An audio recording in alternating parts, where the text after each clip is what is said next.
दोस्तों का आपके भी दुकान में यही तरीके के कस्टमर नया होता है, बिल्कुल भी ठप हो गई बा, आपका दुकान नहीं चला था, काहे नहीं चलता एक पीछे कारण बा। अगर आप सब अच्छा वैरायटी नहीं रखब तो आपके वहाँ कस्टमर नहीं है। और आप सब देखा थे ओम विजय फैशन में जब वैरायटी मेंटेन कर तब भी इतना कस्टमर आयल बना परचेस करे के। अगर आप भी चाहते हैं ऐसे ढेरों सारे कस्टमर आपकी दुकान पे आए परचेस करे के थे तो आप सब की वैरायटी मेंटेन करे हुई साड़ियों के अंदर देखा थे कितना खूबसूरत खूबसूरत हम साड़ी लेके आप सब खातिर लेके आ गए सोशल मीडिया के थ्रू कि आप सब पहचानी और जानी यहाँ पे कौन कौन वैरायटी साड़ियों के अंदर मिल जाए वाला बा। लाइट कलर में चाहिए या डार्क कलर में चाहिए तो ऐसी प्रिंटेड साड़ी मात्र 60 रुपए से स्टार्टिंग रेट से आप सबन के ओम विजय फैशन में मिल जाए वाला बा। लेकिन याद रखब यही तरीके से सेट वाइज ही परचेस करे पड़े।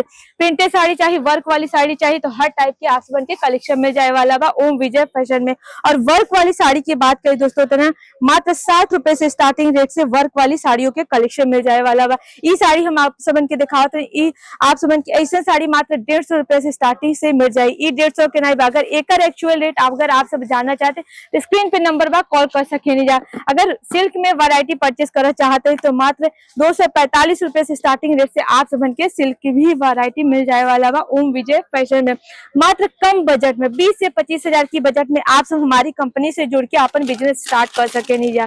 एक से बढ़ के एक कलेक्शन आप सबन के सिल्क के अंदर भी मिल जाए। लेकिन जब विजिट करब तो ही आप सबन के पता चली कैसन कैसन यहाँ पे आप सबन के प्रोडक्ट मिल जाए वाला बा। शादी के सीजन आए वाला बा और शादी के सीजन में ऐसे साड़ी जरूर परचेस करो। काहे से जो शादी होला ना तो एक घर में अगर शादी होता तो कम से 100 से 150 लोग साड़ी के खरीदी परचेसिंग करेला। और ये डिजाइन में आप सबन के 6 पीसे मिली, 6 कलर अलग अलग मिल जाए। लेकिन दोस्तों याद रखब सेट वाइज ही परचेस करो पड़ी। और ये वीडियो केवल व्यापारी भाई के लिए जो व्यापारी भाई अपन बिजनेस स्टार्ट करते नहीं या पहले से बिजनेस बा और नया नया वैरायटी डालना चाहते नहीं अपनी दुकान में तो आप सबन के विजिट करी हुई ओम विजय फैशन जो कि लोकेटेड है सूरत गुजरात में।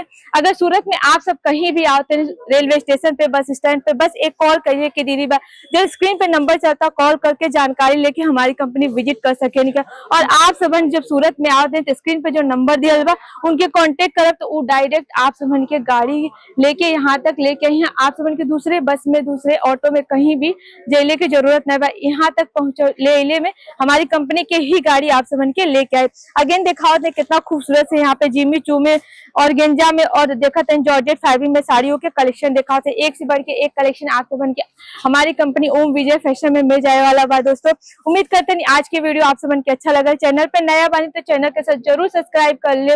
अगर विजिट करना चाहते हैं तो नंबर दिया कॉल करके विजिट कर सके नहीं। ज्यादा जानकारी खातिर नंबर दिया कॉल कर ली। धन्यवाद।